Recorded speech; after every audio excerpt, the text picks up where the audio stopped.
baronne de Suisse. Partagez le direct. Attendez. Pourquoi? Je vais regarder un peu. Regardez un peu la connexion. Peut-être que je donne un peu plus fort.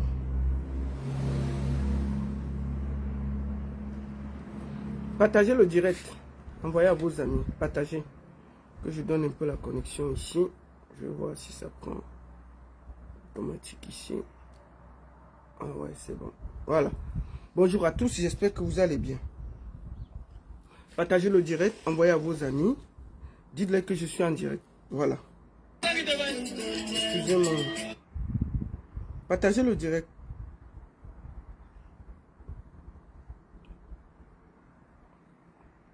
Aujourd'hui, nous avons un cas grave, très grave sur la main. Et nous allons aujourd'hui, à titre exceptionnel, je le fais très tôt, parce que je travaille l'après-midi, donc je n'ai pas le temps. Mais je suis obligé aujourd'hui de faire ce direct-là rapidement. Partagez le direct, envoyez à vos amis. Et nous allons recevoir la petite fille qui était censée être reçue hier. Hier, la connexion a beaucoup dérangé, on n'a pas pu la recevoir. Et j'ai vu des gens me dire, oh la baronne, pourquoi tu as posté la petite fille avec avec sa photo, il faut cacher. Bon, première chose, avec l'IA, tu peux enlever tout ce que tu veux là. Tu peux enlever, c'est-à-dire que même si je mets le cœur, avec seulement l'IA, tu peux enlever ça. 1, 2, elle va témoigner elle-même en vidéo et dire la vérité. Moi, c'était ma condition parce que ce qu'elle dit est tellement grave. Je ne peux pas prendre quelqu'un en audio, ça peut être n'importe qui. On parle des vies, donc je ne peux pas. Donc, j'étais obligé de la faire passer normalement. C'est-à-dire que ce n'était pas un débat de ce côté-là. Si on vient dire des choses aussi graves, on doit pouvoir l'assumer en public. Parce que si quelqu'un vient dire que oh, mon partenaire m'a VIOL, jusqu'à il y a l'enfant dedans, vous n'allez pas me demander de prendre la personne là en privé pour que demain vous venez dire que j'ai menti sur quelqu'un. Non. On va seulement prendre cette personne en vrai et partager et dire à la personne, attendez, je suis en train d'attendre le lien là. Partagez, partagez.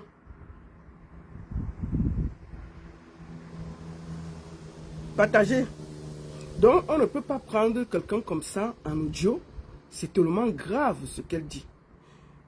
Donc, on ne peut pas s'amuser à dire que non, je vais prendre, il fallait couvrir le vide. Non. Et je tiens à dire ceci. Moi, je ne suis jamais allé chercher cet enfant-là. Jamais. Ça passe par son avocat parce qu'elle a porté plainte. J'écoute, l'histoire est tellement grave et la petite veut parler. Elle veut venir sur les réseaux sociaux expliquer. Première chose, je lui demande que envoie-moi une photo qui prouve que tu es enceinte. Je reçois la photo. Envoie-moi une photo de toi, petite, avec ton père. La petite envoie la photo. Envoie-moi une photo de ton père. La petite envoie la photo. Mais attendez. Moi, hier même, je ne devais pas faire le direct. La petite m'a harcelé, dit tata, pardon, il faut que je parle. Et puis, aujourd'hui, ce matin, c'est elle qui m'a réveillé. Donc, si quelqu'un veut s'exprimer à ce point, je suis dans l'obligation de lui faire parler. Donc, je suis désolé. Vos leçons, je ne suis pas avec ça. Je demande juste à chacun de s'asseoir et d'écouter notre petite pour voir ce qui se passe exactement. Donc, je ne vais pas trop contourner. Nous allons prendre la petite et c'est elle-même qui va se présenter, elle-même qui va nous expliquer ce qui se passe exactement. Voilà. Et puis, excusez-moi.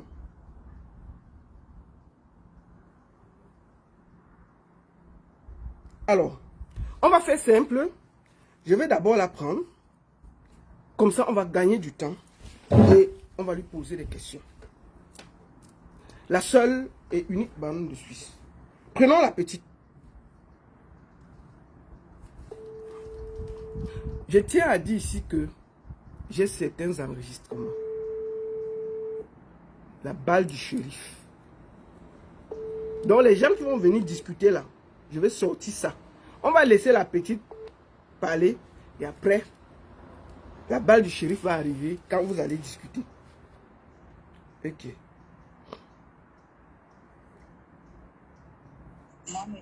Bonjour ma fille, bonjour. Bonjour madame. Comment ça va? Ça va bien et vous? Ça va. Bon, on va aller très vite. Comment tu t'appelles? Edou Claire Michel. Edou Claire Michel. Tu as quel âge aujourd'hui? J'ai 21 ans. D'accord. Tu es enceinte, c'est ça, non? Et madame? Parce qu'on ne voit pas bien. Lève-toi un peu, comme ça on voit s'il y a un petit ventre là. Ne montre pas ton ventre, tu te lèves juste un peu. Que je vois s'il y a ton ventre. Voilà. Est-ce qu'on voit même quelque chose? On ne voit pas beaucoup. Mais bon, j'ai montré tes photos. Ah oui, d'accord. Assois-toi. Tu es enceinte de combien de mois à ton avis? 6 mois. 6 mois. Alors, on veut écouter ton histoire. On veut savoir ce qui s'est passé. Tu m'as dit que c'est ton propre père qui t'a enceinté. Est-ce que c'est ça? Et madame? Comment s'appelle ton père? Edou Michel. Donc, celui qui t'a enceinté, il s'appelle Edou Michel. C'est ça? Qui est ton père? Oui. D'accord. On va commencer par le début. Quand est-ce que les premières fois que Edou Michel, qui est ton père, je vais d'abord, avant de continuer, montrer quelques photos de toi avec ton paternel. Reste là. Reste là. Nous allons aller sur Galerie pour que ce soit clair. Ça, c'est une photo de famille. Et là où vous avez vu le vert, il y a la petite et son père. Là, vous avez vu les petits traits verts. Il y a la petite et le père. Et je vais montrer le père. Ça, c'est le père dont elle accuse. Bon, les photos ne sont pas... Mais je vais montrer une autre photo qui est un peu plus claire. C'est le père ici. C'est le père qu'elle appelle Edou Michel. On va le montrer encore au champ. Voilà. Là, vous voyez très bien la photo. Je vous le montre. C'est elle qu'elle accuse de l'avoir VIOL. Et elle est enceinte de 6 mois. En ce moment où on parle. C'est elle qui le dit. Et moi, j'ai aussi fait quelques vérifications. Je tiens à dire ici que la mère qui était dans la maison est partie du mariage à cause de cette histoire. Et j'ai eu à discuter avec elle. J'ai les audios. Pour que ce soit un peu clair. Donc quand vous allez discuter, on va mettre ça dehors. Pour que ce soit clair. Nous allons aller très simple. Ma fille, raconte ton histoire. Quand est-ce que tu as eu la première fois? Qu'est-ce qui s'est passé? Quand est-ce que ton père t'a touché pour la première fois?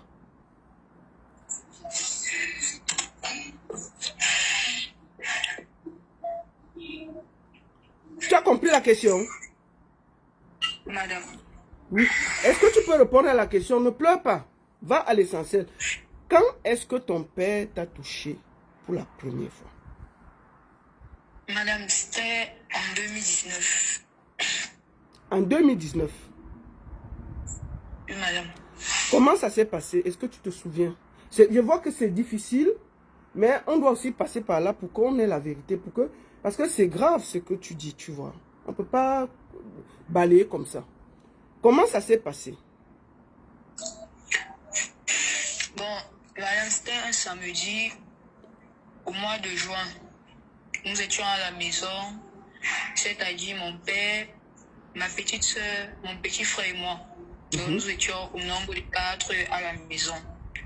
Et moi, j'étais en train de prendre ma douche. C'est où mon père a envoyé ma petite soeur et mon petit frère à la boutique pour qu'ils aillent acheter le petit déjeuner. Entre-temps, quand moi j'étais en train de me laver, j'ai fini. C'est où papa m'appelle. Il me dit qu'il veut me parler. Je dis, je viens de finir de me laver, je dois d'abord m'habiller. Quand je vais finir de m'habiller, je vais venir, on va parler. Il me dit non, il faut venir maintenant. Je dis, ok, j'arrive.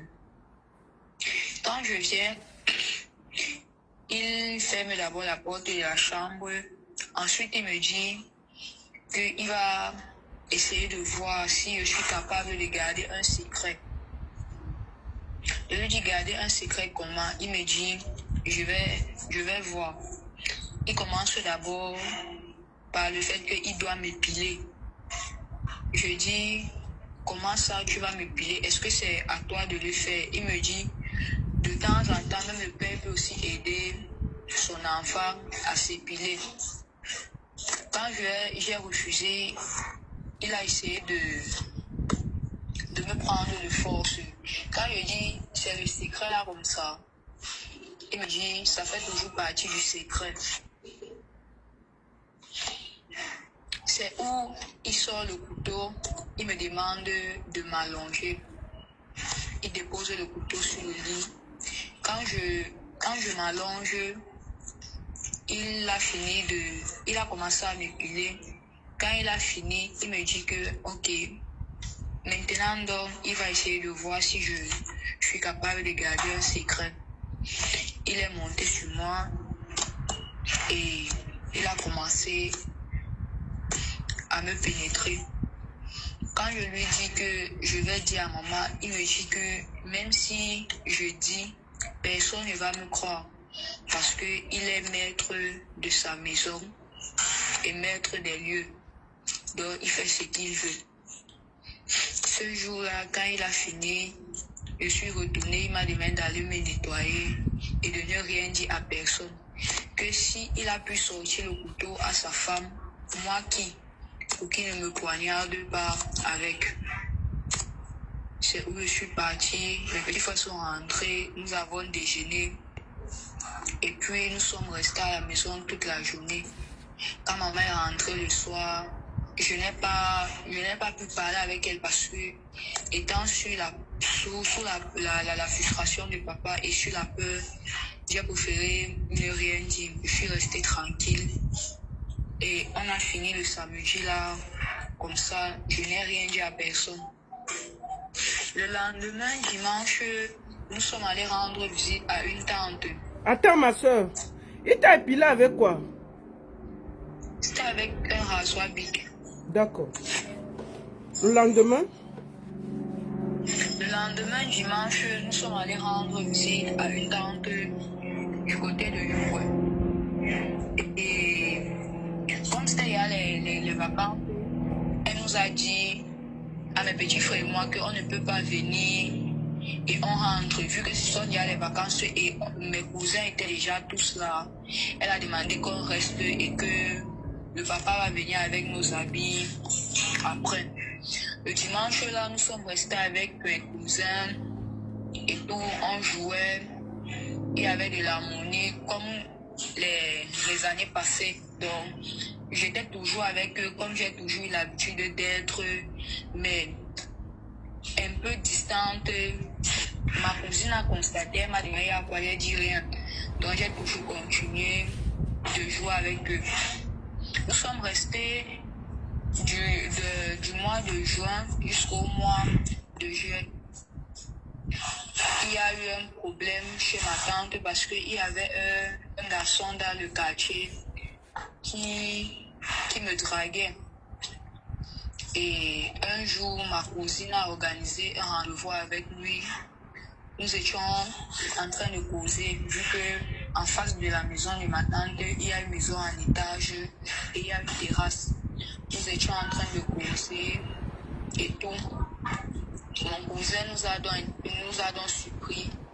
Quand ma tante est rentrée le soir de la prière, il a dit à ma tante que je connais déjà les hommes. Il m'a attrapé avec un gars. Ma tante nous a fouettés, mes cousines et moi. Et le lendemain, elle a appelé mon père, elle a expliqué à mon père, elle a dit à mon père que je connais déjà les hommes et tout. Après ça, donc, papa est venu chez ma tante. Il m'a demandé si c'est vrai, je lui ai dit non. Il m'a dit ok. Il m'a fait comprendre qu'il devait se déplacer pour aller hors du pays et qu'il faut qu'on rentre. Donc, il faut que mes petits frères et moi, nous rentrons, nous venons rester un peu avec lui. Il ne sait pas quand il va revenir. Quand il sera de retour, donc il faut qu'on vienne rester avec lui et maman. Quand il est parti, j'ai commencé à faire des rêves où les bandits sont entrés chez nous, ils ont fait du mal à ma maman et ils l'ont même tué. Et quand je dis ma maman, je parle de sa femme. Parce que ta maman, elle est où? Ta vraie mère, elle est où? Ma maman, elle est décédée. Ah, d'accord. En fait, c'est la deuxième femme de ton père que tu appelles ta maman, c'est ça? Mais ta maman, elle est décédée, c'est ça? Oui, madame. Ok, vas-y. J'ai donc commencé à faire des rêves. La nuit, je me réveillais, je pleurais. Ma cousine me demandait il y a quoi. J'expliquais. Un jour, donc, nous avons fait part de ça à ma tante. Ma tante elle nous a dit que c'est juste le prétexte. Comme on a découvert que je connais déjà l'homme, je suis en train d'inventer tout ça parce que je veux rentrer. Vu que ça se répétait, elle a dû appeler mon père, que mon père vienne nous chercher. Parce que quoi? Parce que tu faisais des cauchemars et puisque tu faisais des cauchemars, tu avais peur et tu as expliqué ça à ta tante et ta tante a dit que c'est parce qu'on t'avait surpris en train de discuter avec le voisin, c'est ça? Oui, madame. Ok, vas-y. Quand notre père est venu nous chercher, c'était toujours un dimanche. Nous sommes donc rentrés. En rentrant, comme cette période-là, il avait la voiture. Donc nous étions en train de rentrer. Il a commencé à me poser des questions pour savoir si je suis passée à l'acte. Si je suis passée à l'acte avec le gars en question, je lui ai fait comprendre que non, jamais. Il m'a dit, ok, il va m'amener à l'hôpital, on va faire le test. Il va voir si ce que j'ai dit est vrai. Il a dit, ok, il n'y a pas de problème, même si on part, tu ne vas rien voir parce que lui et moi, nous ne sommes jamais passés à l'acte. Même un bisou, lui et moi, nous n'avons jamais changé. Nous étions juste en train de causer. Il était en train de me faire part de ses sentiments. Quand nous sommes arrivés à la maison, on a trouvé qu'il y avait nos voisins au quartier qui étaient en train de faire la fête. Nous sommes restés aussi avec eux. On a fait la fête et tout et tout. Et puis, nous sommes rentrés à la maison se coucher. Le lendemain, lundi, quand maman est partie au travail parce qu'elle était secrétaire dans un établissement toujours non loin de la maison. Donc, on peut dire même à 500 km de la maison. Elle est partie au travail. Nous étions toujours à 4. Papa a encore envoyé mes petits frères acheter le déjeuner. Quand ils sont partis acheter le déjeuner, il m'a appelé. Il m'a encore rappelé dans sa chambre. Il me dit que il va me faire le test pour savoir si ce que je lui ai dit hier est vrai. Je lui ai dit, mais tu as dit qu'on devait aller à l'hôpital. Est-ce que c'est l'hôpital ici? Il m'a dit, couche-toi. Quand j'ai encore refusé, il m'a dit, ne me pousse pas à bout. Je me suis couchée et il a encore monté sur moi. Il a fini ses abus et puis je suis allée me changer. Quand maman est encore rentrée le soir, je n'ai toujours rien dit. Je n'ai rien dit à personne. Nous sommes restés. Donc, quand nous sommes restés à la maison, je ne parlais même plus à ma maman parce que je me sentais mal. Donc, quand elle me parlait, je ne répondais pas. Elle me demandait de laver les assiettes, je lavais. Mais quand elle me posait une question, c'était à peine si je répondais. Nous sommes restés dans la situation à demeurer comme elle était. Le jour que je refusais de passer à l'acte avec papa, il me brutalisait, il devenait violent avec moi, il me tapait.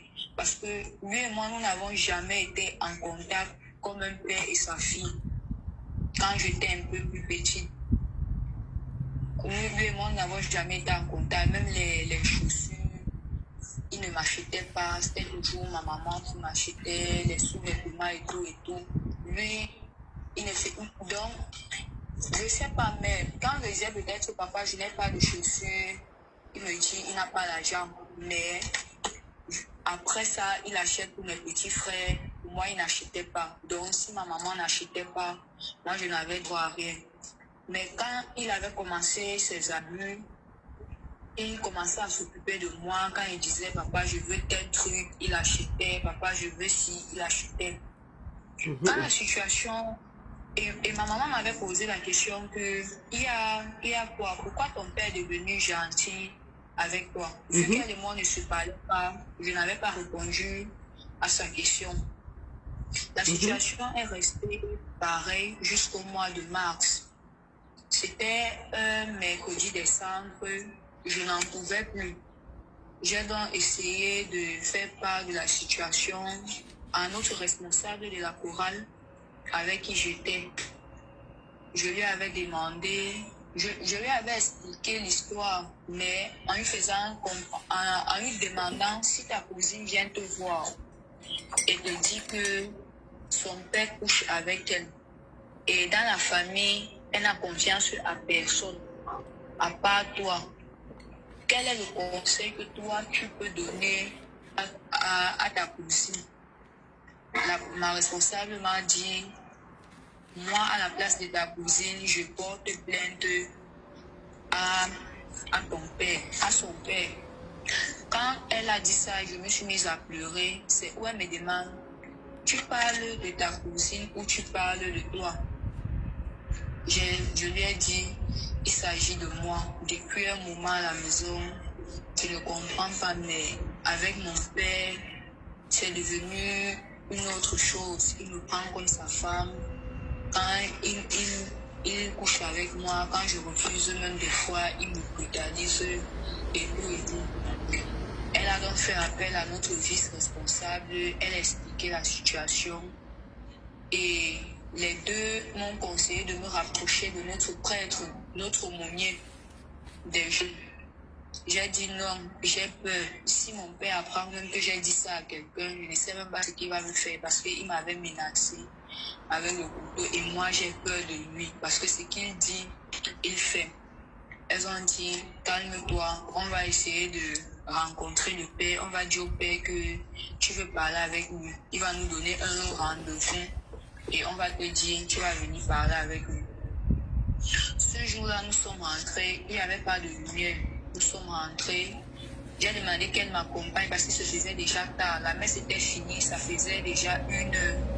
Et quand elle devait rentrer, mon père devait me compter que j'étais où et tout et tout. Parce que à période-là, il n'aimait pas voir un garçon à côté de moi. Quand je parlais même avec un autre gars, ça l'énervait. Donc, il était tellement énervé que je ne pouvais pas causer avec un garçon au quartier. Donc, il voulait seulement me voir causer avec des filles et non des garçons. Ils ont demandé qu'elle m'accompagne. Elles m'ont accompagnée. Pendant que nous étions en train de rentrer, ma mère aussi rentrait du travail. J'ai dit, Dieu merci. Comme elle est même là, ce soit même une bonne chose. Je vais même descendre avec elle une fois. Nous sommes descendus à la maison. Ce jour, comme il n'y avait pas de lumière, il est venu pour entrer dans ma chambre de force, mais j'avais pu voler une clé chez lui. Puisque ma chambre se fermait à clé, il avait pris une clé chez lui, il ne s'est pas rendu compte, j'ai donc fermé ma chambre ce jour-là. Et je me suis endormie. Le lendemain, il m'a grondé en me demandant pourquoi est-ce que j'ai fermé la porte à clé et tout et tout. Je lui ai dit, parce que je ne voulais pas. Je suis déjà fatiguée, c'est de trop. Il me demande même souvent si tu es mon père. Lui-même, il m'a répondu qu'il ne sait même pas s'il est mon père. Parce que ma maman, la première grossesse grossesse de ma maman était d'un notable au village. Donc, peut-être même la deuxième grossesse, ce n'est même pas lui. Donc, c'est-à-dire ma grossesse. Donc, peut-être ce n'est même pas lui. Que quand ma mère m'a accouché, c'est quand j'avais déjà 3 ans que ma mère a commencé à dire partout que c'est lui mon père et tout et tout. Donc, lui-même, il n'est pas sûr. Ce jour-là, nous sommes restés ce jeudi, vendredi. Et puis dimanche, je faisais la fièvre. Ma température était trop élevée. Et moi, je voulais même déjà fuir la maison parce que je ne voulais plus rester avec mon père et tout. Quand je montais donc... Attends ma fille, attends un peu ma fille, attends. Partagez le direct. Envoyez à vos amis, mettez les cœurs, sécurisez le direct, écrivez Good Life. C'est vous qui pouvez suivre ce direct. C'est vous qui pouvez partager ce direct. C'est vous qui pouvez sécuriser ce direct. Envoyez les cœurs à cet enfant qui a le courage de parler. Envoyez les cœurs, envoyez les cadeaux. Soutenez-la, donnez-lui la force. Parce que ce qui se passe est grave. Avoir ce courage de venir parler, c'est incroyable. Moi, j'ai pleuré, mais elle ne pleure pas. Donc, partagez, mettez les cœurs, écrivez Good Life sur TikTok, sécurisez, partagez, mettez les cœurs, écrivez Good Life. Donnez de la force à cette petite, parce qu'elle est menacée. Vas-y, ma fille. Ce dimanche, donc, quand je partais faire les 100 pas, j'ai rencontré mon maestro en route. Et j'ai fait part de la situation à mon maestro. Je lui ai dit, maestro, voilà une situation que je traverse. Et moi, je veux fuir la maison, mais je n'ai nulle part où aller. J'ai besoin que tu m'aides. Sa première question, c'est, est-ce que tu as fait part de ça à ta mère? Je lui ai dit, depuis un moment, elle et moi à la maison, on ne se parle pas. Donc, je ne sais pas comment l'aborder parce que la situation me met tellement mal à l'aise que il est difficile pour moi de la regarder même en face et tout. Il m'a dit, fais un effort. Tu parles avec ta mère, tu expliques la situation à ta mère. Je suis donc rentrée ce jour. J'ai expliqué la situation à maman. Quand j'arrive même d'abord, je suis à l'entrée de sa chambre. J'ai dit, maman, elle se saute parce que ça faisait déjà un bon bout. Elle et moi, on ne se parlait plus, je ne l'appelais même plus maman et tout. Elle me dit, qu'est-ce qui t'a piqué aujourd'hui jusqu'à ce que tu m'appelles maman? Je lui dis, ne pleure pas ma fille. Ne pleure pas. Vas-y. Je lui dis, il faut que toi et moi, on parle. Elle me dit, viens t'asseoir. Je commence à lui dire, maman, tu as constaté ici à la maison, je devenais un peu distante avec toi, je ne te parlais plus et tout. Tout ça, c'était la faute de papa. Elle me dit, il a fait quoi? J'ai commencé à l'expliquer que depuis la veille du jour que nous sommes allés chez Mbombo à Yukwe, papa avait commencé à coucher avec moi et il m'avait menacé que si je te dis, il va me faire du mal. Donc c'était difficile pour moi de te faire part de la situation. Elle a commencé à pleurer. Elle s'est mise à pleurer. Elle me dit, tu es sûre? Je lui dis, maman, je vais te mentir. Pourquoi?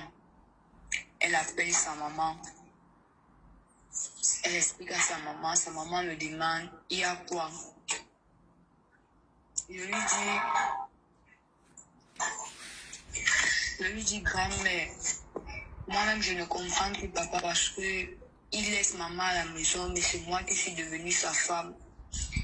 Il passe le temps à coucher avec moi. Quand je refuse, il me menace, il me gronde, il commence à être violent. Quand j'ai fini d'expliquer la situation à la grand-mère a commencé à parler avec maman. Elle a demandé à maman qu'il faut d'abord qu'on m'amène à l'hôpital pour confirmer si ce que je suis en train de dire est vrai. Ma maman a appelé la voisine au quartier. Elle a appelé notre voisine la plus proche. Elle a expliqué la situation à notre voisine. Elle a dit, ok, On va aller, vu qu'il y avait un centre de santé qui était proche de la maison. Elle a demandé qu'on aille là-bas. Quand on arrive donc, l'infirmière a commencé à se poser des questions. Il y a quoi? Pourquoi est-ce que ma mère demande qu'on me fasse le test? Parce que l'infirmière nous connaissait. L'infirmière était une amie de la famille. Ma mère lui dit, on ne sait jamais, il faut juste faire il faut juste faire une consultation parce que les jeunes rouges vraiment me dépassent.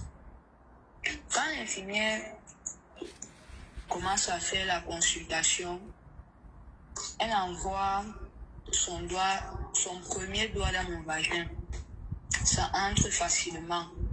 Elle dit ok. Elle envoie le deuxième doigt. Ça entre. Elle prend dans ses deux doigts.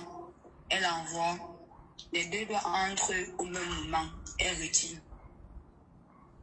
Elle dit à ma mère que le vagin de l'enfant est déjà ouvert, que moi-même ça me dépasse parce que ça c'est un vagin qu'on utilise constamment.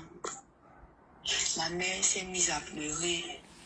Elle a dit, donc ce que l'enfant est en train de me dire c'est vrai. Ce que je vois généralement à la télé, c'est venu me trouver dans ma propre maison. L'infirmière a demandé il y a quoi. Ma maman n'a pas répondu. Elle a juste demandé à l'infirmière d'être discrète et de ne rien dire à mon père. Après ça, maman a demandé qu'elle me fasse le test du palu parce que j'avais la fièvre. Donc la situation était devenue compliquée pour moi que ce jour, ayant tellement réfléchi, le palu m'avait attrapé.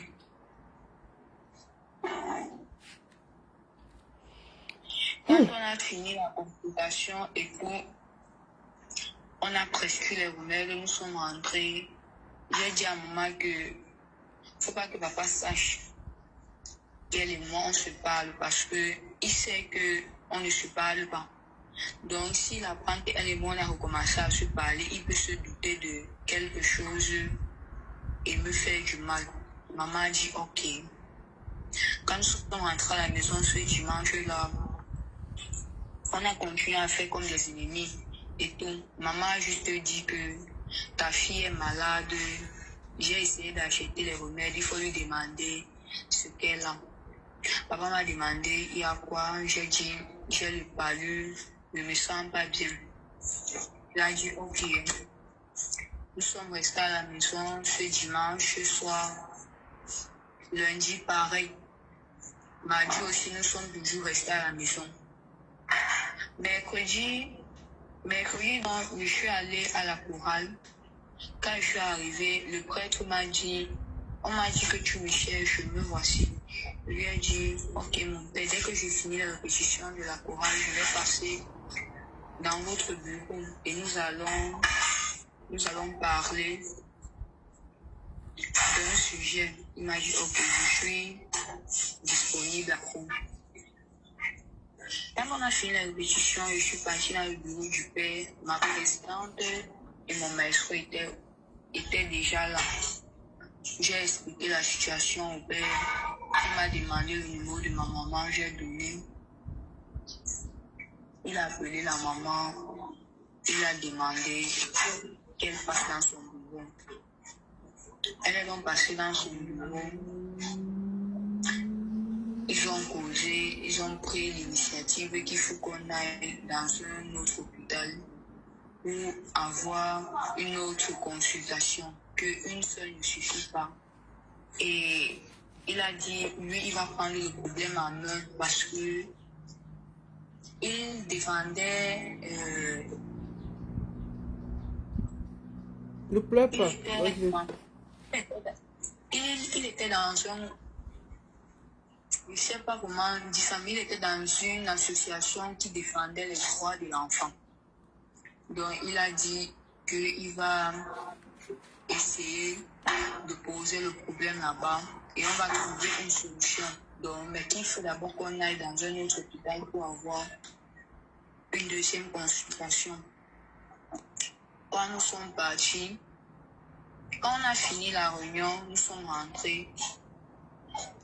on a tamponné mon père en route qui montait déjà me chercher parce que j'avais à durer. Les répétitions finissaient à 19h, il était à 21h, je n'étais pas encore rentrée. Quand il m'a vu avec ma maman et mon maestro, il a commencé à gronder que c'est même la chorale de toi jusqu'à je reste à l'église jusqu'à 21h. Que d'ailleurs même j'arrête la chorale, il ne veut plus me voir la chorale. Même à l'église, je ne dois plus partir. Le jour-là, je suis rentrée, je suis allée dans la chambre, il ne m'a rien dit. Il n'est pas venu dans ma chambre le jour-là. Le lendemain, jeudi, quand il s'est levé le matin pour puiser de l'eau, parce que quand il avait ses envies, que ce soit le matin, que ce soit la nuit, il entrait dans ma chambre. Il ouvrait l'eau comme s'il était en train de puiser de l'eau. Donc ma mère, elle se disait que non, il est juste en train de puiser de l'eau parce qu'il ne dormait pas dans la chambre principale. Lui, il dormait au salon avec ma petite soeur et mon petit frère. Et ils ont préféré dormir au salon. Donc moi, j'avais ma chambre seule. Maman aussi dormait dans sa chambre seule. Le jeudi là, quand il se lève, donc il commence à puiser de l'eau. Maman aussi se lève parce qu'elle connaissait déjà la situation. Donc quand elle a suivi les bruits de l'eau, elle s'est une fois dit que c'était pour qu'il vienne dans ma chambre. Elle s'est donc réveillée le jour là. Elle est venue au salon et elle s'est mise à travailler sur sa machine. Donc, il n'est pas venu dans ma chambre le jeudi là jusqu'à toute la journée. Elle passait. Quand maman rentre dans le soir, elle me dit, demain on va aller à l'hôpital. Donc demain tu ne pars pas à l'école. Et le lendemain c'était vendredi. Elle dit, demain tu ne pars pas à l'école, on va aller à l'hôpital. Je lui dis que non, moi je veux quand même aller à l'école parce que j'ai mon premier cours, langue et culture nationale, que je ne veux pas rater. Et il faut aussi que j'aille à l'école pour demander le billet de sortie, pour ne pas avoir les heures d'absence. Elle me dit, ok, bah, mais tu dois me retrouver avant 10 heures parce qu'on a rendez-vous à 11 heures et le temps d'arriver, il se fera déjà tard. Je suis partie à l'école le lendemain. J'ai expliqué la situation à madame de langue en lui disant que je ne pouvais pas finir son cours parce qu'il faut que j'aille chercher le billet de sortie. Je dois aller à l'hôpital avec maman pour tel truc. Elle m'a dit, ok, tu peux partir. Quand je suis arrivée à la maison, je me suis échangée. J'étais même pressée parce que j'avais déjà un retard. Il était déjà 10 heures. Quand j'arrive en route, maman et moi, on se tamponne, on se prend par l'hôpital. L'hôpital Tegal. Pour ceux qui sont au Cameroun, à Douala précisément, l'hôpital Tegal. Nous sommes allés là-bas, on a commencé les consultations et tout. Partout où nous sommes passés, c'était toujours le même résultat. Les infirmières disaient que ça c'est un vagin qui est ouvert. Donc, la personne qui monte sur cet enfant, c'est une personne vraiment de haut calibre. D'après le dit, maman a dit, ok. Elle a demandé ce jour qu'on fasse un test de VIH/SIDA. On a fait le test est sorti négatif pour nous deux. Elle a dit, c'est déjà une bonne chose. Après avoir fini la consultation et tout, elle a appelé ma tante. Il y a une de mes tantes qui réside à Yaoundé. C'est la grande sœur de mon père. Elle a appelé ma tante, elle a expliqué la situation. Elle a dit qu'actuellement, elle est même à l'hôpital. Voilà les résultats. Ma tante a dit que vu que moi je ne suis pas à Douala, vu qu'elle n'est pas à Douala, elle doit se rapprocher des deux autres qui sont à Douala pour qu'ils essaient ensemble de trouver une solution par rapport à ça. Ma mère m'a donc dit que je dois rentrer, elle va aller à une collègue. Elle va aller informer mes tantes, les grandes soeurs de mon père, de ce qui se passe. Elle est partie à une collègue, ils ont parlé, ils ont conclu que nous devions avoir une réunion dimanche à la maison. Sans rien dire à mon père. Donc, mon père savait juste qu'il y a une réunion chez lui, mais il ne savait pas le pourquoi de la réunion. Il ne savait pas pourquoi est-ce qu'on organise la réunion chez lui. Quand dimanche est arrivé, on a lancé la réunion. Quand ma tante me demande de parler, quand je commence à parler, il commence à m'étouffer, il dit c'est faux, que je suis juste en train d'inventer cela parce qu'il m'a demandé d'arrêter la chorale. C'est pour ça que je suis en train d'inventer ça. Ma grand-mère qui était là, c'est-à-dire la mère de sa femme, a posé la question, pourquoi est-ce que l'enfant va venir inventer un truc sur toi? Si ce que l'enfant dit est faux, je vais donner la Bible, tu vas jurer dessus. Il a donc lui-même arraché la Bible à ma grand-mère. Il a dit, si... Ne pleure pas ma fille, vas-y. Tiens bon, vas-y. Ne pleure pas. Vas-y. N'aie pas peur. N'aie pas peur. Il y a le peuple qui te regarde. Hein. Tu es protégé désormais. Il ne va rien faire. C'est lui qui aura les problèmes. La peur est finie. La peur est finie. Vas-y. Quand il arrache la Bible, il commence à dire que si c'est que ce que ma fille dit est vrai, quand je vais sortir d'ici là, que la voiture me colle. Ma grand-mère lui dit que c'est à moi de te donner la Bible. C'est pas que tu vas arracher la Bible, tu arrêtes la Bible en main, tu commences à faire, je ne sais pas ce que tu fais avec, ce n'est pas comme ça qu'on juge sur la Bible. Quand ma grand-mère dépose la Bible, elle nous demande de jurer. Moi, je juge sur la Bible. Lui, il dit qu'il a déjà juré, donc il ne jure plus. Mais tant qu'ils n'ont pas tiré de conclusions positives concernant la situation, elles ont dit, vous êtes trois à connaître ce qui se passe entre nous, c'est-à-dire ton Père, Dieu et toi. On a fini la réunion, elles se sont levées, elles sont parties. Quand mes deux tantes partent, mon papa est parti leur accompagner. Moi, je dis maintenant à ma mère que moi, je ne peux Attends un peu. Je demande à mon admin de TikTok là de bloquer le gars qui a des propos tribalistes là depuis. Vous ne savez même pas d'où elle vient. Arrêtez vos conneries. Donc, bloquez-moi le gars qui tient des propos tribalistes là. Je demande ça à un de mes admins. Merci. Il faut bloquer tous ceux qui parlent mal là. On doit protéger cet enfant. Merci. Vas-y ma fille.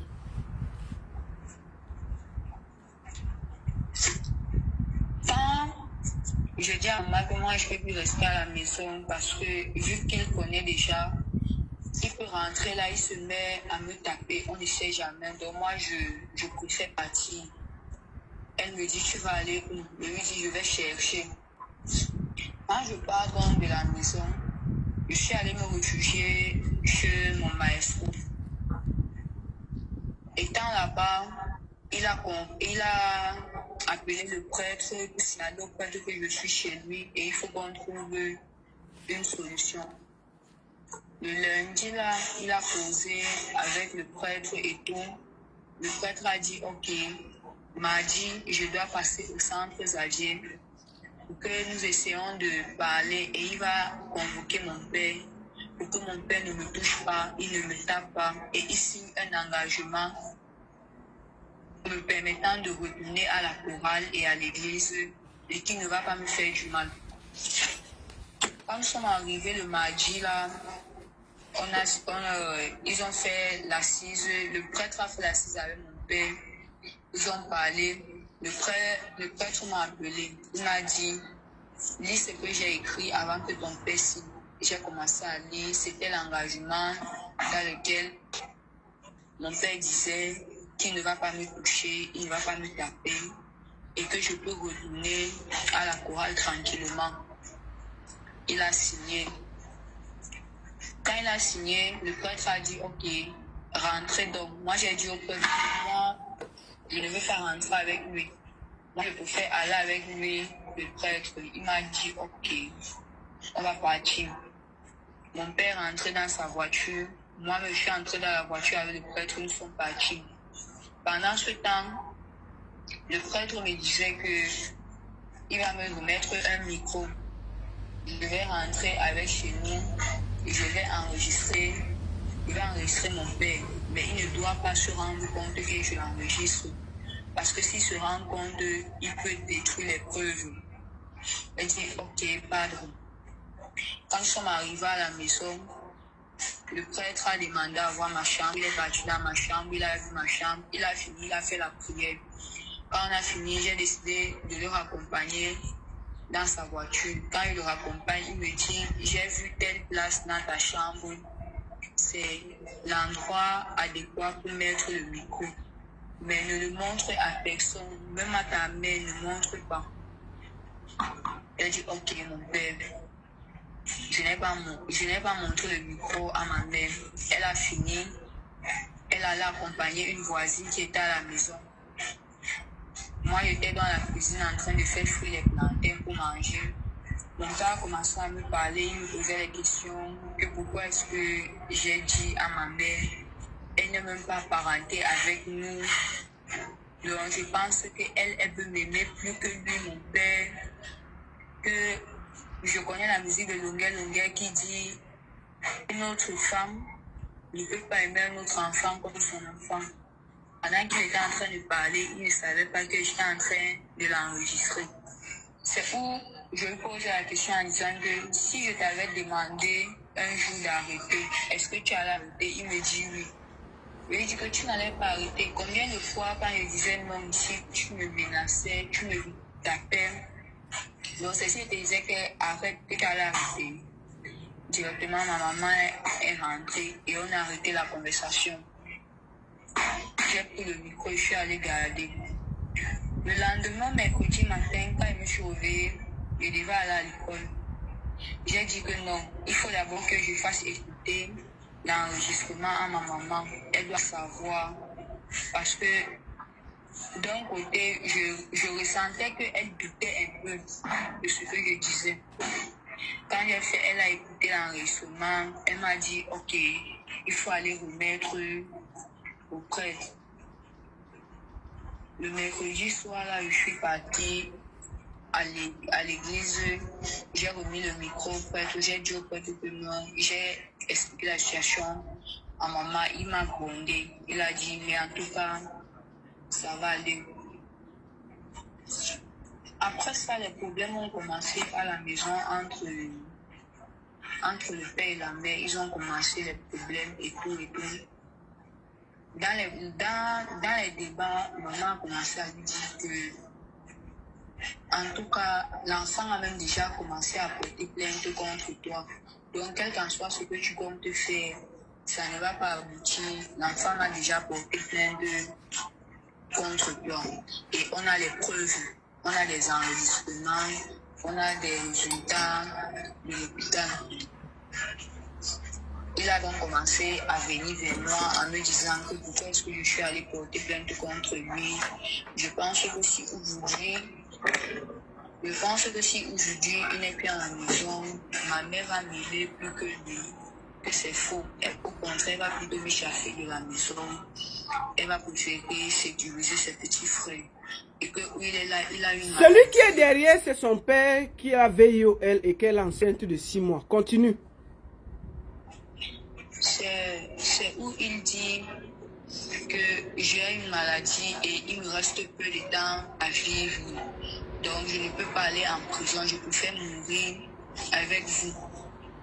Moi maintenant, faisant confiance à mon père, j'ai donc décidé d'aller voir le prêtre. J'ai dit au prêtre d'arrêter toutes les procédures, que je ne veux pas qu'on enferme mon père, je ne veux pas qu'il aille mourir en prison et tout. Le prêtre m'a dit, ok, il n'y a pas de problème. Quand j'ai fini de causer avec le prêtre, je suis revenu avec lui, j'ai parlé avec le prêtre, il a dit qu'il va tout effacer, on arrête tout. Peu de temps après, il a commencé à être violent avec moi, il me menaçait, il me tapait, il me grondait pour bien. Moi, il a donc dit que je ne peux plus rester ici. Il a donc quitté la maison, je dormais dans des chantiers. Des fois, je dormais dans les salles de catéchèse à l'église. Les salles de catéchèse, vu qu'elles étaient ouvertes, je dormais là-bas. Un jour, il m'a donc vu, il a décidé d'aller me laisser chez ma tante, la petite sœur Amara. à ma femme qu'il ne veut pas porter sa malchance. Si je suis dehors, quelque chose m'arrive là-bas, c'est lui qui doit répondre de ça, qui va aller me laisser là-bas. Quand il est parti me laisser là-bas, chez ma tante, on a fait une réunion ce jour avec mes oncles maternels. Mes oncles ont dit que ok, je vais rester. Comme j'ai décidé que je veux revenir dans ma famille maternelle, je viens rester avec eux, ils n'ont pas de problème, nous allons rester ensemble. Nous sommes restés, même là-bas, ils ne me laissaient pas. De temps en temps, ils venaient toujours me saboter chez ma tante, que je suis un mauvais enfant, il faut que ma tante me mette dehors et tout.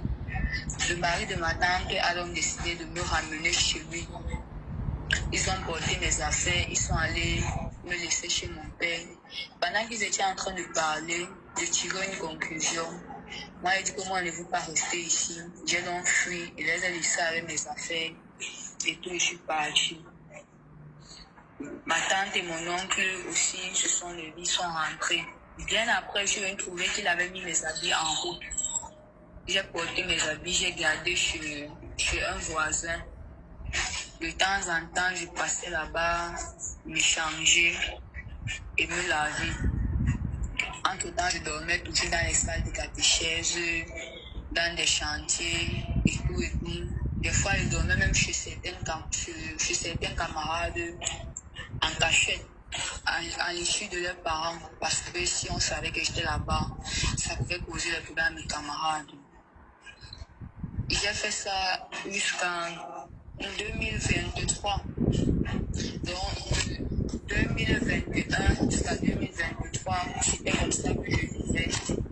Et je suis tombée sur une maman.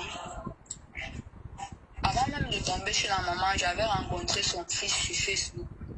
Il me draguait et tout, mais on ne s'était jamais vu. Un jour, il est donc venu dans notre chorale. Il a dit qu'il veut faire la chorale. Moi ne le remarquant pas, ne sachant pas qui c'est, je ne l'adressais presque pas la parole. Comme la période là, j'étais chargée des appareils de ma chorale et lui-même aussi, il s'y connaissait bien dans les appareils. Nous avons commencé à échanger des fois en ce qui concerne les appareils. Un jour, il m'a donc posé la question à savoir, tu ne me remarques pas? Je lui dis, tu remarques comment? Il me dit, je suis ton ami tel sur Facebook. C'est moi qui t'envoie l'invitation. Je lui dis, ah, c'est toi. Il me dit oui. Voilà comment nous avons commencé à être en contact. Des fois, on papotait et tout. Un jour, j'ai donc expliqué ma situation. Il a eu de la peine pour moi. Des fois, il me dépannait un peu financièrement et tout. Quand il y avait des fêtes dans sa famille, il m'invitait. Je venais rester avec ses soeurs. On passait un peu du temps. On riait et tout. Après ça, donc, un jour, il m'a invité chez eux. Vas-y, il y a qui te déconcentre à côté là? Concentre-toi. Qui est en train de t'agresser là? Mais laissez-la parler, c'est quoi avec vous? On t'agresse là? Moi, madame. Ok, mets-toi bien. Oui. Ok. D'accord, vas-y. Essaie d'avancer, comme ça, on va chuter. Vas-y. Bon, c'est donc comme ça que quand il y avait les fêtes chez eux, ils m'invitaient, je venais rester avec ses soeurs. De temps en temps, on papotait, on tapait les commentaires. Un jour, donc sa grande soeur m'avait invité chez eux pour que je vienne passer le week-end, le samedi avec eux. Je suis arrivée chez eux. On a commencé à papoter et tout. Vu qu'il se faisait déjà tard et il était très difficile de trouver les motos dans leur quartier, elle m'a dit, tu peux même dormir ici là, il n'y a pas de problème. J'ai demandé, ta mère et ton père vont dire quoi? Elle m'a dit, ma mère a voyagé et mon père lui laisse pas. Donc tu peux dormir. Demain, tu pars dans tes activités. J'ai dit ok. J'ai dormi chez eux le samedi là et me suis réveillée le lendemain dimanche. Je suis partie. J'ai gardé mes amis, je me suis échangée et je suis partie à l'église. Le week-end qui suivait, je suis toujours venue chez eux, j'ai toujours dormi, je suis rentrée le lendemain. J'ai fait ça à 3 reprises. Un jour, quand sa maman est rentrée du voyage, elle m'a trouvée.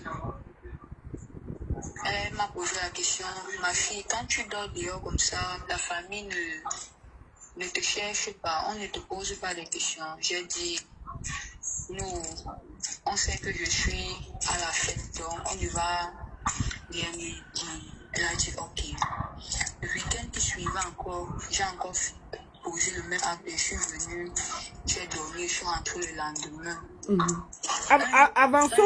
Avançons un peu, qu'on aille à l'essentiel, parce que sinon, on va passer. C'est que l'histoire est tellement longue, tu vois, ma fille.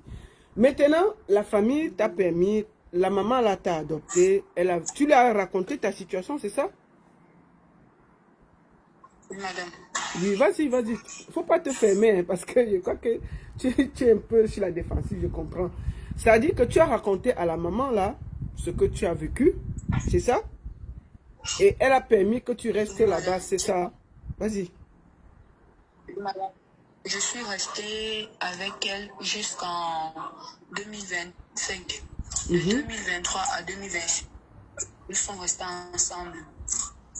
Et j'avais eu un problème là-bas parce que moi, n'étant pas à Douala, puisque la période là, je suis allée chez une tante à Yaoundé rester un peu, pour un peu fuir Douala parce que la femme de mon père m'avait dit que je devais aller fréquenter dans son village à Bachia. Donc, je suis partie à Yaoundé en attendant que on commence à apporter les choses de l'école et tout et tout. Étant à Yaoundé, j'avais une chorale que je formais dans notre quartier là-bas, la fête dans notre nouveau quartier. C'est la maman qui m'avait accueilli. Un jour, donc, on a commencé à faire les collègues pour le concert. On m'a remis de l'argent. J'ai donc remis à un ami que lui, il puisse se charger d'acheter les pannes et tout, et de remettre. Mais malheureusement, il n'a pas livré à temps parce que le budget a fait faillite. Ils ont commencé à avoir quelques problèmes et tout. Ils n'avaient nulle part où aller parce qu'ils ont la maison, ils ont fait un prêt à la banque et ils ont mis la maison en gage. Oui, ils ont mis la maison en gage, donc ils n'ont pas rempli l'argent de la en banque assise à la maison. D'après c'est dit, puis l'argent à temps et moi je n'avais pas la somme qu'on me demandait et tout. Le papa de la maison m'a donc mis dehors. Que tant que je ne remets pas l'argent, je ne reviens pas à la maison. J'ai encore commencé à flâner. Je suis retournée chez mon père. Là, on parle déjà du janvier 2026. Donc, au vu du fait que tu as fui, je vais résumer, tu as fui pour aller à Yaoundé parce que tu ne voulais pas retourner dans la famille de ton père. Tu es allé chez une tante à Yaoundé et de la tante à Yaoundé, tu étais dans une chorale que tu formais et il y a eu des pagnes qu'on devait faire pour la chorale. On t'a remis de l'argent pour ça et toi tu as remis à un ami qui avait une boutique. Et l'ami, ils ont eu des problèmes, ton argent a été bloqué et tu as eu des problèmes à cause de ça et on t'a encore foutu dehors, c'est ça non? Je n'étais pas chez une tante, j'étais déjà chez la maman qui m'a... D'accord. C'était que je demandais à mon ami de payer l'argent. D'accord. Alors, au vu de tout ça, tu as encore flâné et tu étais dans la rue. En fait, tu dormais encore de maison en maison et désespéré, tu as dû retourner en janvier 2026 dans la maison de ton père, c'est ça? D'accord. Raconte. C'est où nous avons fait une assise avec mes petits frères. C'était le 1er janvier. Je disais à mon père que il faut que le monde arrange nos différends et tout et tout. Je faisais ça parce que je voulais retourner à l'école parce que j'avais arrêté l'école. Parce que la femme de mon oncle, le grand frère de ma maman, de ma famille en fait, avait payé mon année de licence. Et mon papa était allé où j'avais eu à fréquenter, récupérer la photocopie. Donc je n'avais plus aucune photocopie. Donc, voilà maintenant qu'il me paye l'école. Il y a le vent ici. Vas-y, vas-y. Voulant qu'il me paye l'école, je suis donc retournée à la maison, j'ai demandé qu'on fasse ma paix et tout. Et que je veux... Attendez, je vais entrer dans la maison. Reste un peu là, 1 minute. Je vais un peu vous charger. Je vais entrer dans la maison. Piston, il y a le vent où je me trouve là. C'est en train de... C'est grave seulement le vent ici. Je vais voir si je peux mettre. Je peux mettre comme ça. Est-ce qu'il y a moins de vent? Je ne sais pas s'il y a moins de vent là. Parce que là, c'est chaud. Je vais voir. Parce que je vais me couvrir un peu vers le mur. Peut-être qu'il y aura moins de vent. Voilà. Puisqu'on ne sort pas. Il dit à mon fils, il n'est pas sorti. On va le voir sur Internet. Il y a moins de vent, non? Vas-y, ma fille. Il y a un peu moins de vent. Vas-y. C'est où... Voilà. Voilà. C'est où il a accepté que je revienne à la maison et tout. Je suis revenue à la maison, tout faisait semblant d'aller bien. Il y avait des jours, il me donnait l'argent des beignets, des jours, il ne me donnait pas, il ne se souciait même pas de savoir si j'ai mangé et tout et tout. Donc, il n'y avait plus de relation entre lui et moi parce que je ne parlais pas avec lui. Lui aussi ne me parlait pas, c'était à peine si on s'adressait la parole. Un jour, donc, il est rentré avec une bouteille de jus grenadine. Il a dit, pardon, je veux le jus. J'ai mon pain au frigo là-bas. Je veux manger et pousser avec le jus parce que j'ai faim. Il a accepté que je prenne son jus. J'ai donc mangé le jus. Quand j'ai bu le jus, je ne sais pas ce qu'il y avait dans le jus parce que j'ai dormi toute la journée, toute la nuit et la journée du lendemain.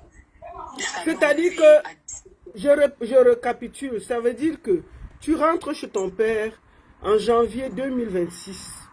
Tu te dis, après avoir erré, tu ne veux plus les problèmes, tu veux essayer de voir ce que tu peux faire.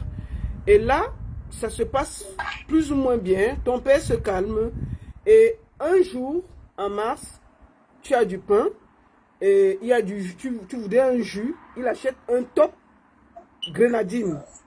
Et il t'offre. Et tu as bu ce jus, tu as dormi presque 2 jours, c'est ça? Voilà. Tu as dormi de quelle heure à quelle heure? J'ai dormi de 17h à... J'ai dormi de 22h à 17h du lendemain. D'accord. Et quand je me suis relevée à cette heure-là, quand il est rentré, je suis sautée. Après ça, j'ai commencé à me sentir un peu bizarre. Le lendemain, il était bizarre. Je commençais déjà à être pâle et tout et tout. Mais je me disais que non, c'est juste le palu parce que je ne m'alimentais pas bien. Je suis donc restée à la maison. La période là, je n'avais pas vu mes règles. J'ai donc commencé à lui dire que je ne sais pas pourquoi je ne vois pas mes règles. Il faut qu'on aille à l'hôpital. Peut-être que j'ai encore attrapé une infection. Parce qu'il y avait des moments quand j'attrapais les infections, je voyais mes règles en retard. Et alors, il m'a dit qu'il faut qu'on aille à l'hôpital. Que peut-être j'ai attrapé une infection. Mais il refusait toujours. Il refusait, je ne comprenais pas le sens de son refus. Quand je suis tombée malade, donc, je suis allée chez une infirmière au quartier.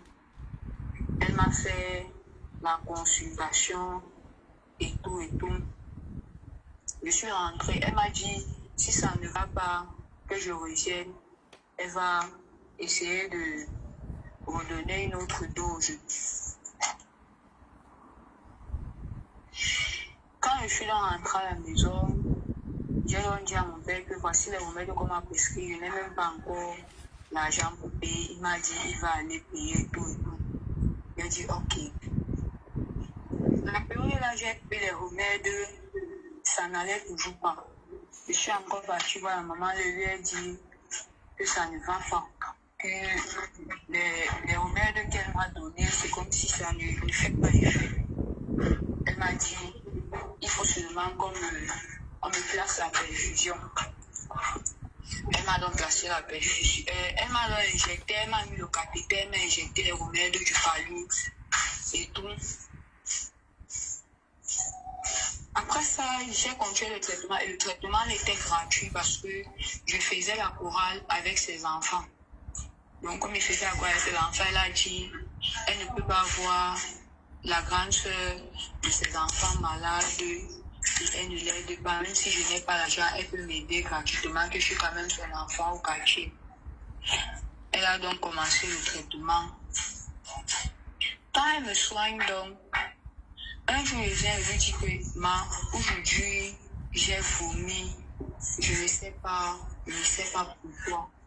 Elle me dit, on va faire le test de grossesse. Je lui dis, fais le test de grossesse.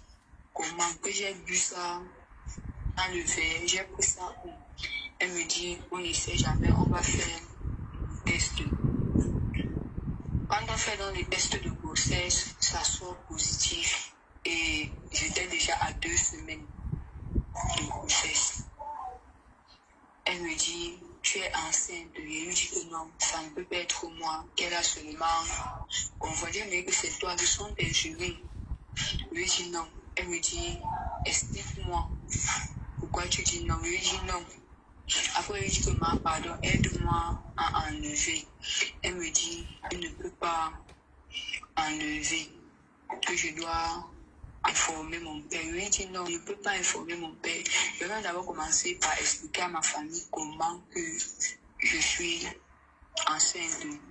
Elle me dit, je peux t'aider, mais il faut que tu me dises la vérité. Je lui dis quelle vérité? Elle me dit, rentre, tu peux réfléchir et puis tu me reviens. Quand je rentre donc, ne sachant pas comment j'ai eu la grossesse et tout, je me pose des questions. Je ne comprends pas pourquoi est-ce que comment je sois enceinte.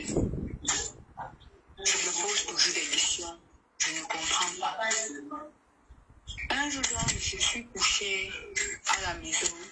Je commence à essayer de me rappeler. Je me rappelle que il fut une fois, mon père m'avait donné un jus de grenadine et j'avais dormi toute la journée, toute la nuit et toute la journée du lendemain.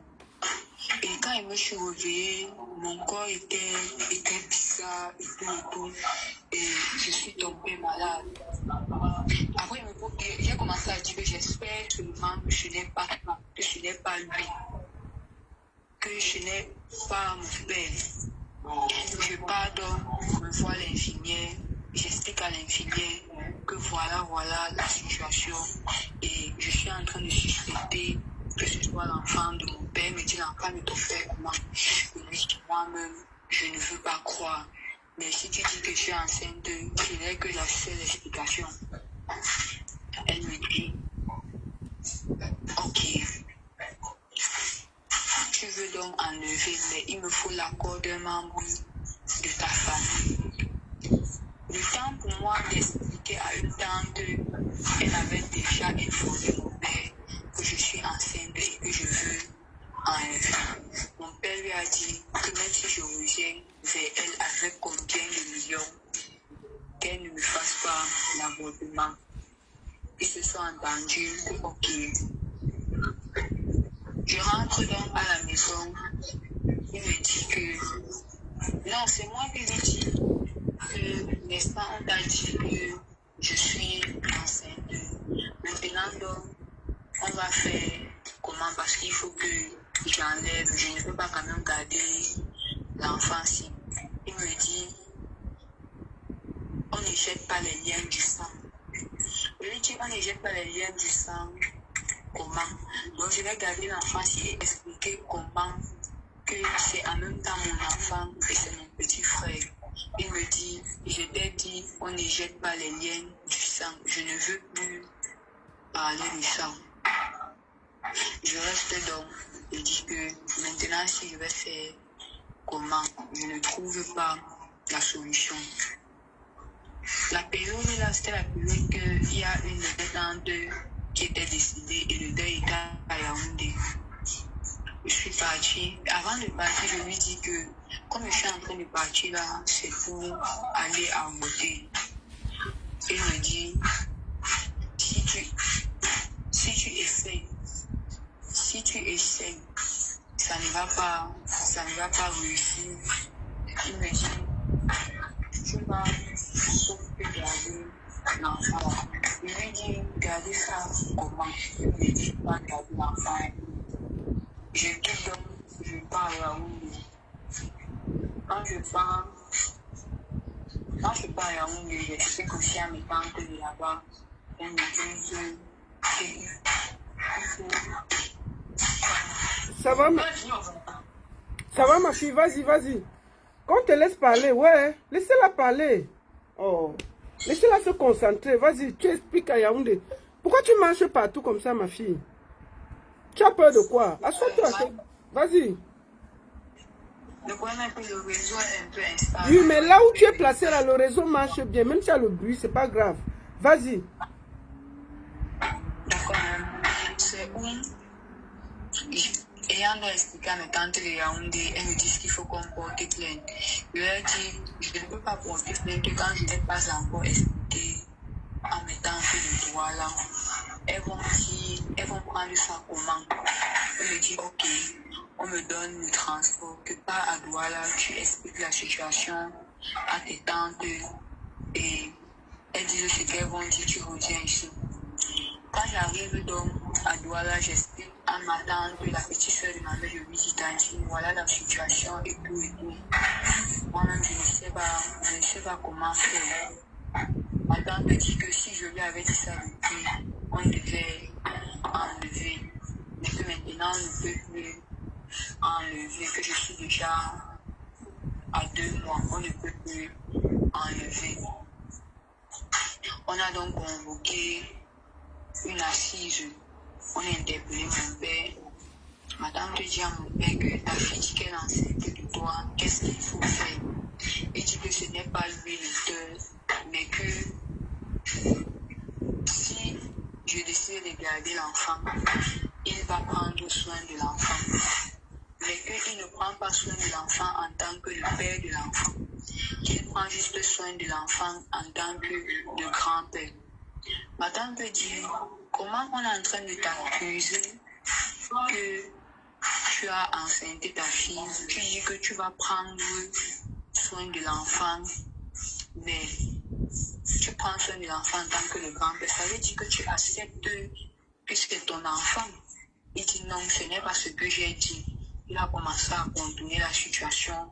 Il a dit à mes tantes, en tout cas, je vais vous envoyer 10 000 pour qu'on fasse l'échographie et connaître le sexe de l'enfant. Nous étions en joie quand il disait qu'il va envoyer 10 000. Mes tantes aussi sont restées. J'ai même dit, allons porter plainte.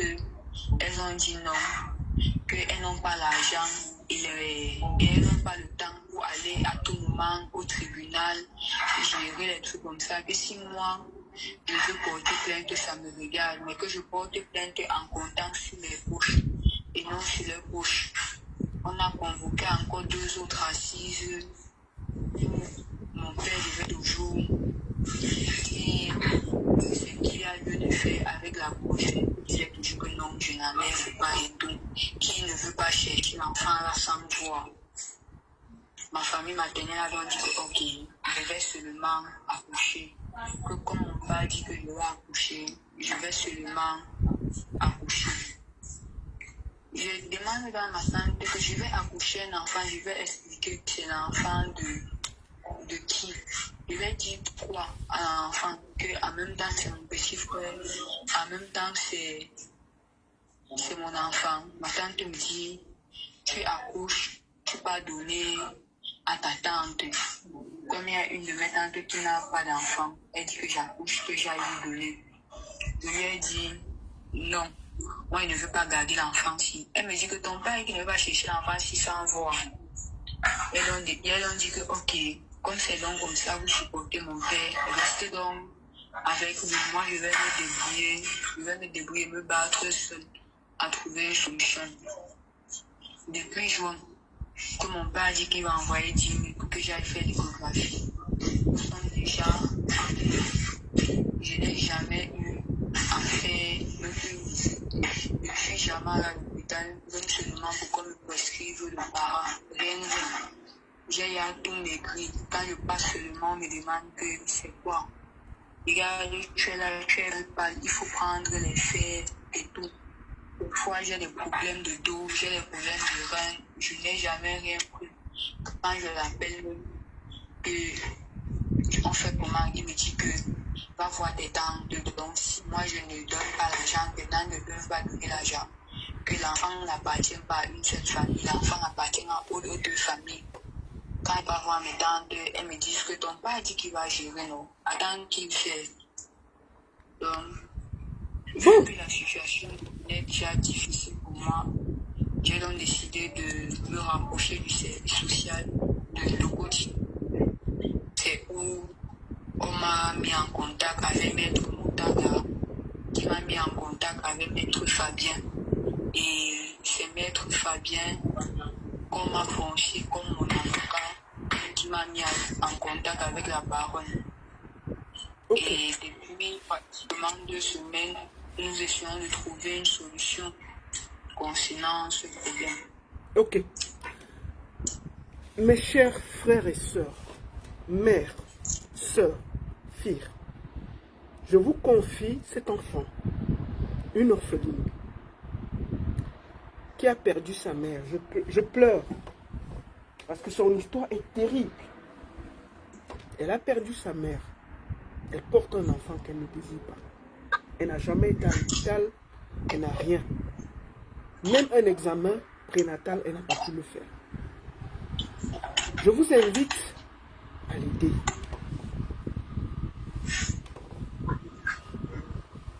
À la solidarité. Donnez une chance à cet enfant. J'ai tellement mal.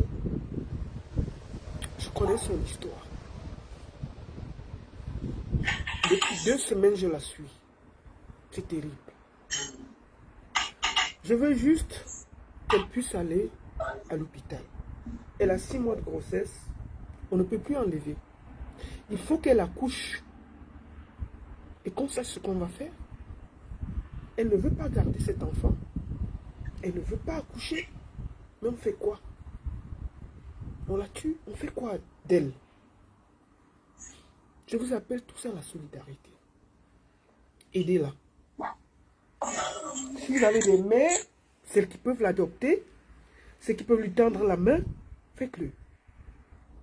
Aidez-la à ne serait-ce que faire ses soins, aller à l'hôpital, à se sauver. Elle a perdu sa mère, mais son père est un monstre. Je vais au même moment mettre la photo de son père. Si vous voyez un enfant qui a interpellé la famille, les prêtres, les soeurs, c'est pas qu'elle n'a pas fait quelque chose. Elle a tout fait. Mais tout le monde l'a abandonné. Ma fille, est-ce que tu as un numéro OM où je peux appeler à la solidarité, qu'on te donne quelque chose, pour ne serait-ce que aller à l'hôpital, te soigner, dormir, manger et te prendre en charge? Si vous pouvez l'aider, parce que là où elle vit, peut-être elle ne pourra plus y être, je ne sais pas, parce qu'elle dort de maison en maison. Aidez-la. Même la famille l'a abandonné. Vous avez écouté. Ma fille, est-ce que tu as un numéro où tu as confiance? Parce que je sais que tu n'as pas de téléphone. Il faut que tu donnes un numéro où si quelqu'un a 10 euros, 20 euros, envoyez à cet enfant. Je vous en supplie. Chaque fois que je vous ai donné, je vous ai demandé la solidarité, vous avez répondu. Je vous invite à tendre la main à cette petite orpheline. Parce que je ne considère pas ce monsieur comme son père. C'est un monstre. Ma fille, est-ce que tu as un numéro de téléphone et un nom où les gens peuvent te déposer un OM, où les gens peuvent te déposer quelque chose? Oui, madame. C'est quoi? C'est un OM? Oui, madame, c'est un Est-ce que OM. moi, je peux déposer un OM de chez moi et puis je te transfère tout l'argent? Pas de problème, madame. Pour être sûr que personne ne va utiliser cet argent. Et madame, il n'y a pas de problème. Alors, je vais faire, moi, je me charge de prendre tout et de lui envoyer. Je vais vous rendre compte sur chaque centime. Nous allons essayer de voir si on peut faire sa layette, si elle peut suivre les soins, si elle peut aller à l'hôpital. Je m'engage à tout faire. S'il vous plaît, si vous avez moyen, je vous donne un OM. Je vais appeler mon fils Lambert. C'est Lambert Aizé. C'est par lui que nous avons cotisé l'argent de la maman de Steve. Je vais vous donner le numéro. S'il vous plaît, vous pouvez déposer un OM là-bas. Déposez le maximum. Plus 237. Attendez, où est son numéro là? Pourquoi j'oublie toujours son numéro? On va faire par lui. Attendez, pourquoi j'oublie son numéro là? Alors, Lambert, easy. Lambert, envoie-moi ton numéro.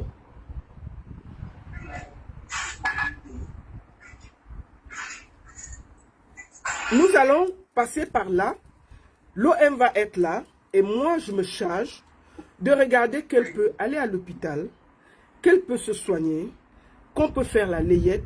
Et s'il y a des mamans, s'il y a des gens, j'ai aussi un PayPal, s'il y a des gens qui peuvent l'adopter, l'aider, vous êtes les bienvenus. Je vais donner mon PayPal, plus l'OM, l'Orange Money, plus 237 6 97 95 66 49. Écrivez, notez ça, vous épinglez. Plus 237 6 97 95 66 49. Je vais demander aussi mon PayPal pour qu'on envoie aussi. Si vous avez le PayPal, vous pouvez envoyer là-bas. Attendez, je vais demander mon fils qui m'envoie mon PayPal.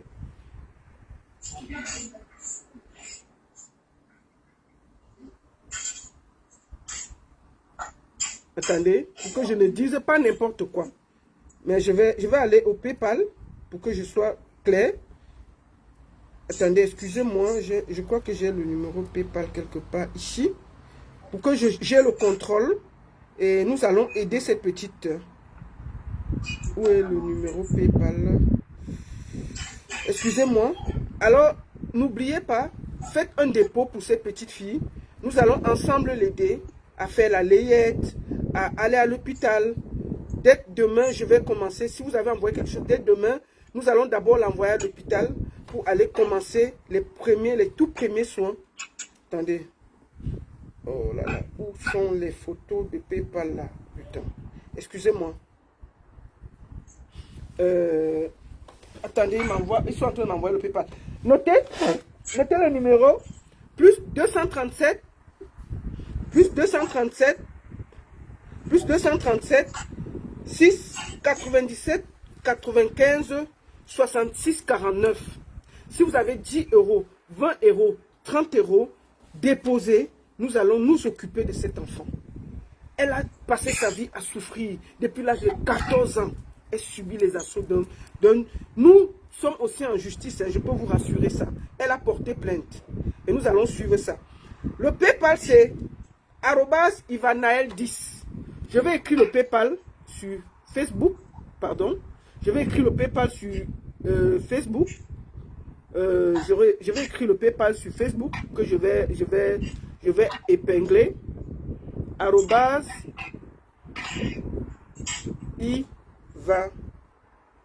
Ivanaël 10. Attendez, je mets PayPal. Voilà.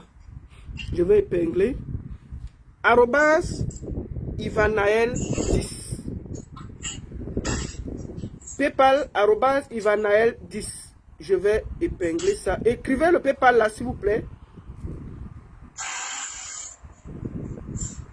Et puis, arrobase Ivanaël 10. Arrobase Ivanaël 10. Et vous pouvez donner quelque chose. 10 francs, 20 francs. Je répète encore. 00237 6 97 95 66 49. Je répète le numéro 00237 6 97 95 66 49. Ça va lui permettre, on va dès demain s'il y a quelque chose, l'envoyer, faire les premiers soins.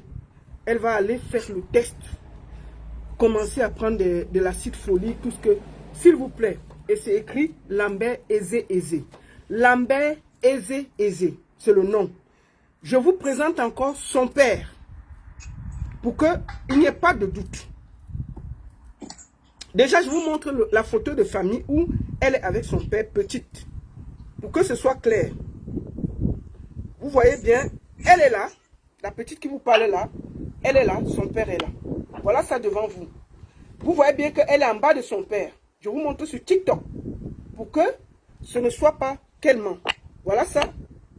Là, voilà petite avec le père. Là, voilà ça. Je vous montre une deuxième photo de famille. Et si vous discutez, il y a des audios. Voici l'enfant. Voilà cette petite que vous êtes en train d'entendre. C'est elle là. Et je vous montre le père. Ça, c'est le père. Je le montre ici. La photo est un peu noire ici. C'est pour ça que je lui montre sa photo quand il est au champ. Parce que ici, je ne sais pas si ici vous pouvez voir quelque chose bien. C'est lui là. C'est lui là. Je montre bien. C'est lui là. Il s'appelle, je vais vous donner son nom complet. Ma fille, il s'appelle comment? Michel. Il s'appelle comment? Edou Michel. Oui, et toi tu portes son nom. Toi tu t'appelles comment? Edou Claire Michel. D'accord. Toi tu t'appelles Edou Claire Michel et ton père s'appelle Edou Michel et c'est lui qui a fait tout ce qu'il est en train de faire là. C'est ça? Oui, madame. Non, elle est déjà à 6 mois. À 6 mois, on ne peut pas. Même si c'est ici en Europe, on ne peut pas. L'enfant a 6 mois. Quand il y avait 2 semaines, elle a essayé. Quand il y avait 2 mois, elle a essayé. Maintenant, elle est à 6 mois. Ma fille, si discute un peu, place un peu derrière, le ventre est déjà comme ça. Attendez, je vous la montre. Elle a un gros ventre. Vous voulez qu'on enlève comme ça, comment? Vous faites ça même comment? Enlevons même le monsieur là.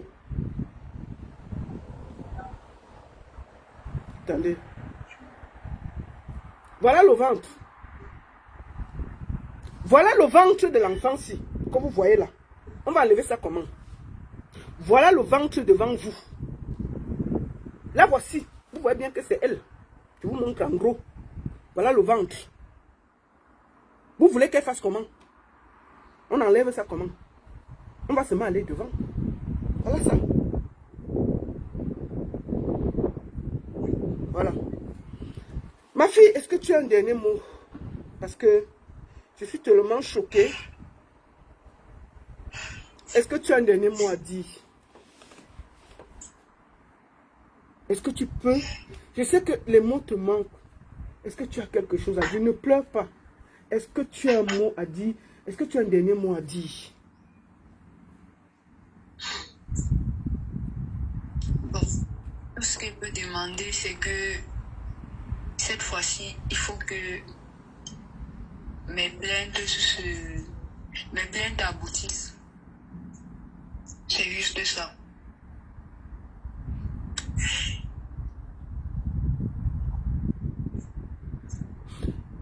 Écoute ma fille, est-ce que tu peux appeler un peu à la solidarité? Si les gens veulent t'aider, ils peuvent t'aider. Si tu peux demander demande. Et nous, on est là pour appuyer.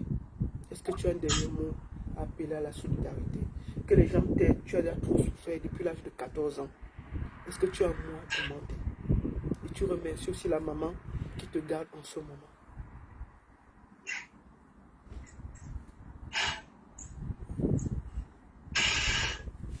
Madame, honnêtement, je ne sais pas quoi dire. Attendez, j'ai épinglé le PayPal. Attendez, je vais épingler le PayPal. Vas-y. Vas-y, ma fille, vas-y.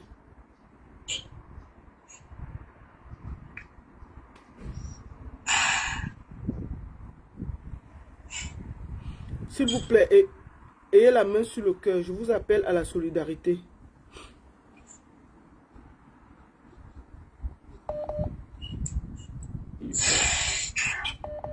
J'ai pas le... Iva Naël.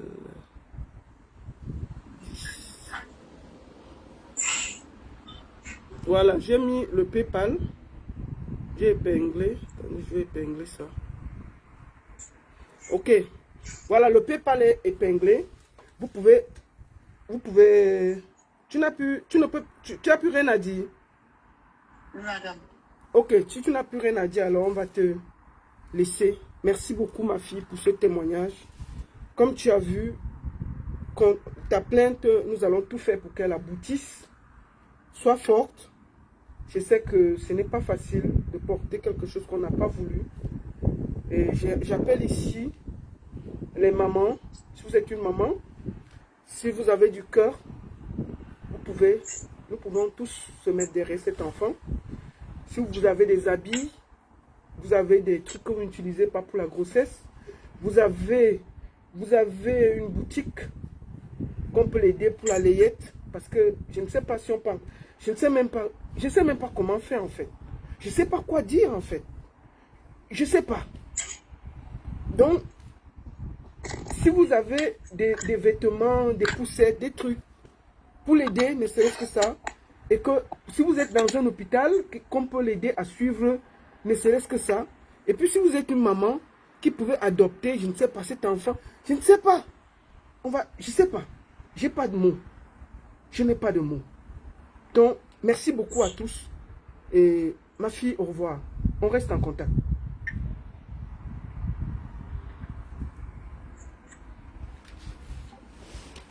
Son géniteur s'appelle Edou Michel.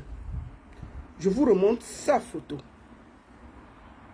qu'elle accuse pour que nul n'ignore. Je répète encore, je vous appelle tous à la solidarité. Mes soeurs, filles, s'il vous plaît, donnons, cette fille, j'ai laissé qu'elle vous raconte son parcours. Parce que si je coupais, vous n'allez pas comprendre. Le PayPal, c'est Ivanaël 10. L'Orange Money, c'est Eze Lambert.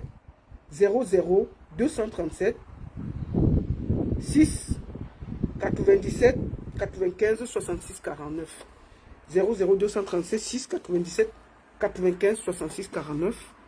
Ça va me permettre de l'envoyer faire déjà les premiers tests pour voir comment elle va.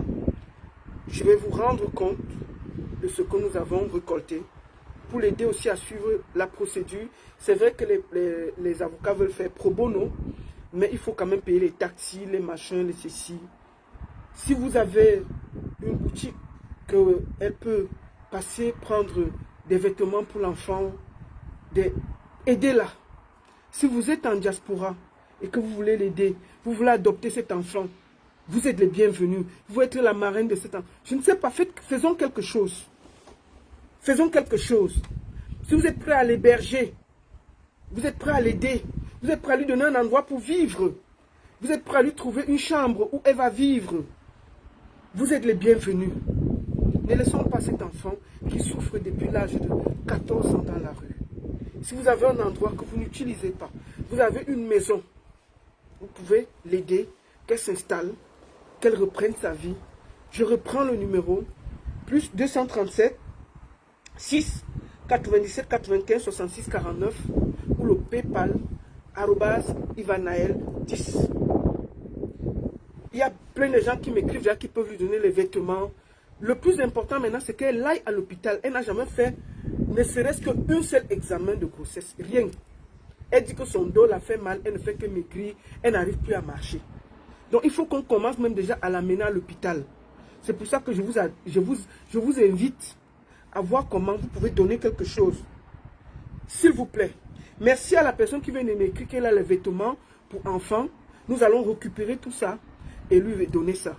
Merci. Je ne sais pas, fille ou garçon, donnez seulement.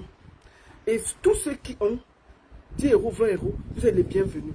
Cette fille doit aller à l'hôpital. Nous devons suivre la procédure. Et merci à Maître Fabien Kenyé et Maître Edo pour l'aide. Merci à tous. Que le Seigneur vous bénisse et ayez la main sur le cœur. Ce n'est pas, je vois certains propos tribalistes là. Oh, elle vient d'où? Est-ce que c'est important?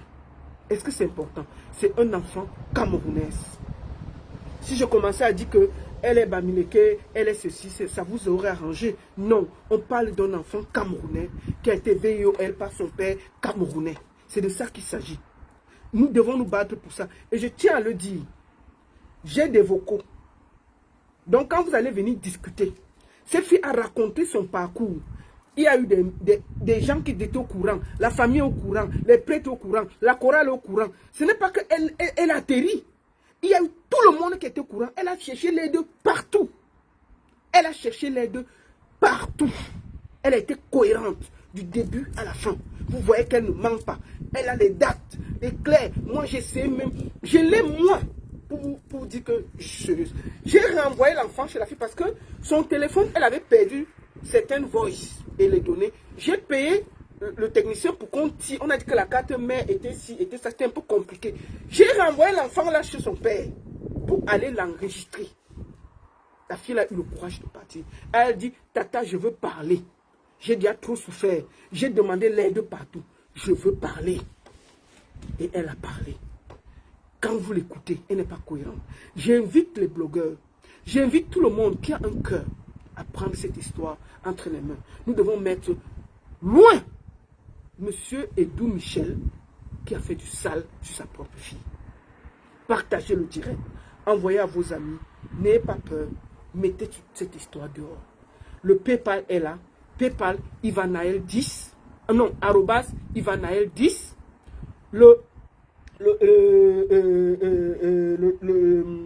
Comment on dit? L'Orange Money 00237 6 97 95 66 49. Je vais vous rendre compte de tout ce que nous allons récolter. Première chose qu'on va faire, d'ici demain, cette fille ira comment on dit, faire ses premiers examens médicaux. Si vous êtes docteur, vous êtes infirmière, vous avez une clinique, vous pouvez faire ça gratuitement, nous sommes preneurs. Si vous pouvez me dire, la baronne, écoute, j'ai une clinique, envoie l'enfant, elle vient faire les tests, nous la prenons en charge pour l'aider au côté, comment on dit, pour l'aider pour tout ce qui est médical, nous sommes prenants. S'il vous plaît, aidez-nous. Merci beaucoup à tous. Et je vous appelle encore à la solidarité. Ça pouvait être votre enfant, votre soeur, votre mère, votre fille. C'est une orpheline et son père a détruit sa vie. Monsieur Edou Michel, bravo. Félicitations. Je ne sais pas comment on peut sortir son mythe et mettre sur son propre enfant. Terrible, incroyable, abominable, satanique. C'est la folie. Merci beaucoup à tous. Partagez, partagez, partagez et ne vous taisez pas. Elle a donné le nom, elle a donné son parcours. Rendez cette histoire virale. Je vous appelle tous à vous lever. Levez-vous pour cet enfant. Elle a été abandonnée pendant 6 mois, 6 ans. C'est le moment que nous, mères, filles, sœurs, frères, on doit se lever pour cette petite fille qui a eu un courage de folie de venir dénoncer son propre père. Qu'elle porte un enfant qui est son petit frère. C'est de ça qu'il s'agit. La seule et unique baronne de Suisse, ça ne chauffe pas. Ça ne chauffe vraiment pas. Partagez, partagez, partagez. Si vous pouvez aider, aidez. Si vous avez une clinique, vous avez quelque chose, vous pouvez aider. Le PayPal est là. L'Orange Money est là. Donnez. Si vous pouvez médicalement l'aider, vous nous dites dès demain, on va l'envoyer chez vous, vous commencez à la prendre en charge. Merci, merci, merci. Et que le Seigneur vous bénisse. Amen. Merci.